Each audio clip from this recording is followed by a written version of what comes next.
వెళ్ళినప్పుడు ఇంగ్లాండ్ లో తన బ్యాప్టిజం తీసుకుంటుంది. ఏం తీసుకుంది? ఏ ఇయర్ లో? 1883లో తను బాప్తిజం తీసుకుంటుంది పిల్లలు.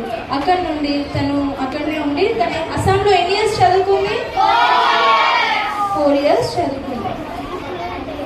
తనకి ఏం కరపత్రం దొరికింది? ఏ భాషలో? బెంగాలీ భాషలో. అయితే ఒక మిషనరీ తనకి మరాఠీ భాషలో కొత్త నిబంధన ఇచ్చింది కదా, కొత్త నిబంధన ఇచ్చింది. అయితే కొన్ని రోజుల తర్వాత పండిత రామాబాయి చాలా చదువుకుంది, మెడిసిన్ చదువుకోవాలనుకుంది. కానీ తనకి చెవులు వినిపోయేసరికి తను చదువుకోలేదు. కానీ తర్వాత పిల్లలు పండిత రామాబాయి కష్టపడి చదువుకొని తను మహిళా కాలేజ్లో, ఉమెన్స్ కాలేజ్లో తను టీచర్గా పనికెళ్ళింది జాబ్ చేయడానికి. ఎక్కడ? మహిళా కాలేజ్, ఉమెన్స్ కాలేజ్. ఎక్కడ?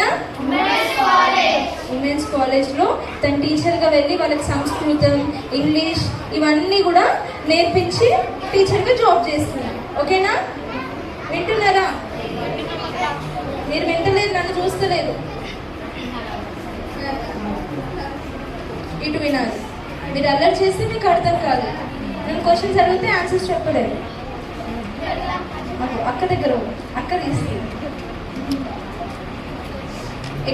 ఎక్కడ జాబ్ చేయడానికి వెళ్ళింది?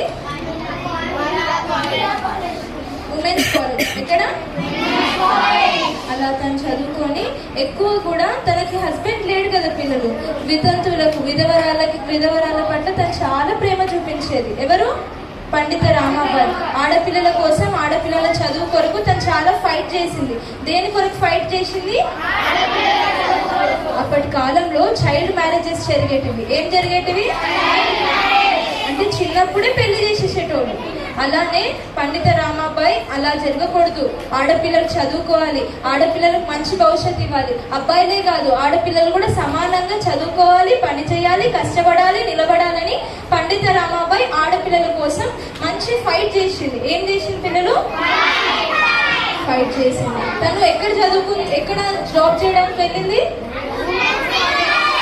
ఉమెన్స్ కాలేజ్ లో తను జాబ్ చేయడానికి వెళ్ళింది. ఏ ఇయర్ లో తను బాప్తిజం తీసుకుంది?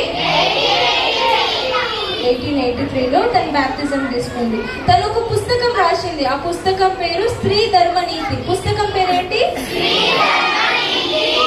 మళ్ళీ చెప్తారా? స్త్రీ ధర్మనీతి.